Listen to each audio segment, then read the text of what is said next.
I recently sat down with Dean Graziosi for a one-on-one interview, and so to celebrate that, here is a special Dean Graziosi espresso from our vault. Enjoy.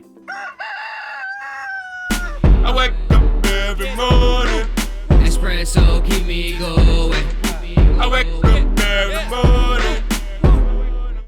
The biggest lie we've ever been told is to work on our weaknesses.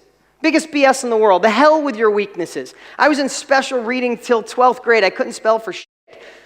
Right now, my computer, if it could talk to me, I try to type words and send an email, and I'll go through like 3 different variations. It can't even find the word. It's like, give up, bro. Use a simpler word. You just don't have the vocabulary, and I know that. But I still have multiple New York Times bestsellers, and I've been able to touch the lives of millions of people, because here's the secret. Get great at what you're already good at, and pay people to do the shit you suck at. Does that make sense? Get great at what you're good at. I'm going to give you one example. Ned Hollowell. Oprah in America considers him the #1 ADD specialist in the world, attention deficit disorder. I said to him one day, we became good friends. I said, how do you cure so many kids? Get them off Ritalin, get them off medication. He said, simple. He said, I find out what happens is Johnny's in class. He's trying to read a book. His teacher says, you sit there and read that. You can't get up until you're done. He freaks out, runs around. Now he's got ADHD. He's hyper. He said, what we do, and then they medicate him. He goes, what I do is I find what Johnny's good at. Maybe he's good at math, gym, soccer. And we get his team around him, his family around him, and we help him get great at what he's good at. His confidence goes up, and Johnny reads the book on his own. I don't know why we're taught to focus on our weaknesses so much. The world belongs to the people who are experts at what they do and can provide insane value, not to the person who is mediocre at everything.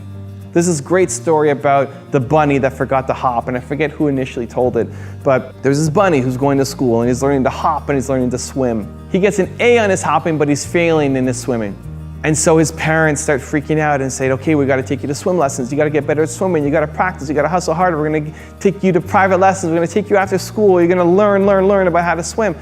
And slowly, he gets better to swim, and he moves from being an F student in swimming to a C student in swimming. But because he spends so much time being a C student at swimming and bridging that gap, he also falls from being an A student in hopping to be a C student in hopping. And kind of along the way, he forgets how to hop. And that's what a bunny is supposed to do, is hop. And so the world will tell you to focus on your weaknesses. The world will tell you all the things that you suck at and that you need to get better at. Understand that for you to have the impact that you want, to make the money that you want, to be able to reach the people that you want, to build the business that you want, the best way to do it is to not focus on your weaknesses. It's to find the things that you are great at.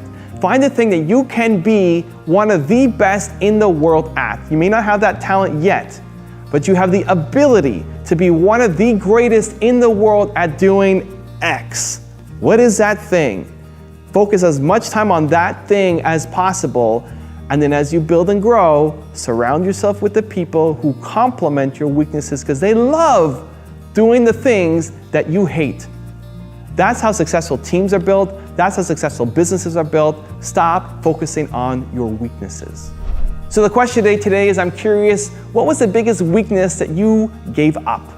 That people said you needed to focus on, but you felt like, I'm not gonna do this anymore. I have more important, bigger things that I'm more talented at that I'm gonna go and crush instead. What was that biggest weakness that you gave up and handed to somebody else? Leave it down in the comments below. Really curious to find out. I also want to give a quick shout out to Alejandro Rivas. Alejandro, thank you so much for picking up a copy of my book, Your One Word. It really means a lot to me, and I hope you're enjoying the read. So thank you guys again for watching. I believe in you. I hope you continue to believe in yourself and whatever your one word is. Much love, and I'll see you again tomorrow morning for another shot of espresso. You need to bet on your strengths and don't give a fuck about what you suck at.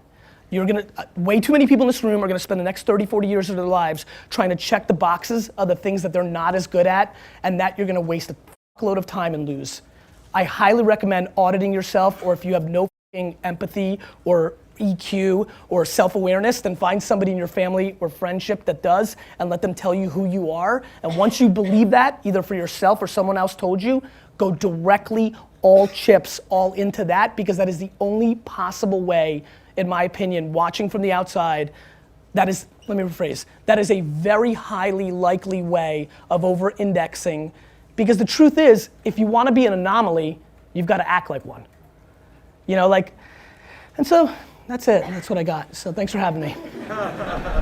You need to know what your unique strengths are and be willing to delegate. So I would say that the question of whether you should take a skill, learn it yourself, delegate it to someone else, or hire a new team member are determined by having a very accurate self-assessment and assessment of your team's skills. Not only what you can do, but what you should be doing. That's very important. So if you're a startup CEO or founder and you have a team of, say, 2 to 10 people, as soon as you have funds to hire, you should not be focused on the things that you are bad at.